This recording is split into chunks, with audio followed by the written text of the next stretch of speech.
महानगरपालिकेच्या स्थायी समितीच्या सभापतीपदी रंजिता सकलेस चाकोते यांची बिनविरोध निवड निश्चित झाली आहे। याबाबतची औपचारिक घोषणा 6 मार्च रोजी होणाऱ्या स्थायी समितीच्या बैठकीत करण्यात येणार आहे। नुकत्याच झालेल्या महापालिका निवडणुकीत भारतीय जनता पार्टीला स्पष्ट बहुमत मिळाले आहे। 16 सदस्यीय स्थायी समितीमध्ये भाजपाचे तब्बल 14 सदस्य निवडून आले असून विरोधकांकडे केवळ 2 सदस्य आहेत। विरोधी पक्षात शिवसेना, शिंदे गट आणि MIM सदस्य यांचा समावेश आहे।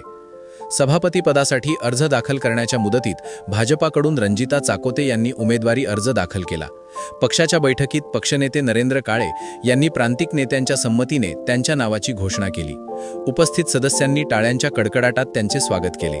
सभापती पदासाठी भाजपाकडून रंजिता चाकोते यांच्यासह बिजू प्रधाने, राजकुमार पाटील आणि अविलाश पाटील हे इच्छुक होते, मात्र पक्षाने चाकोते यांच्यावर विश्वास दाखवत त्यांना संधी दिली। शिंदे सेनेचे सदस्य अमोल शिंदे यांनी प्रतिक्रिया देताना सांगितले की समितीत आमचे संख्याबळ अत्यल्प असल्याने उमेदवारी दाखल करण्याचा प्रश्नच नव्हता।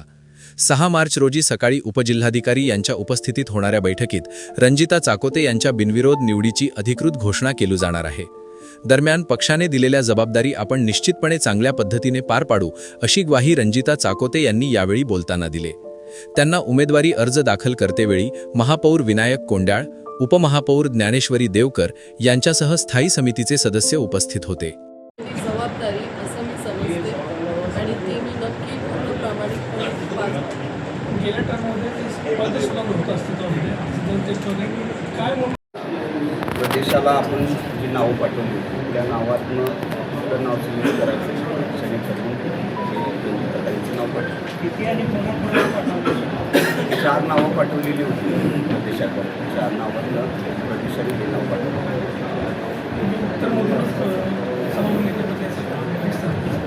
असं काय नाही, सर्वच मतदारसंघातील आपण 4 नावं पाठवली।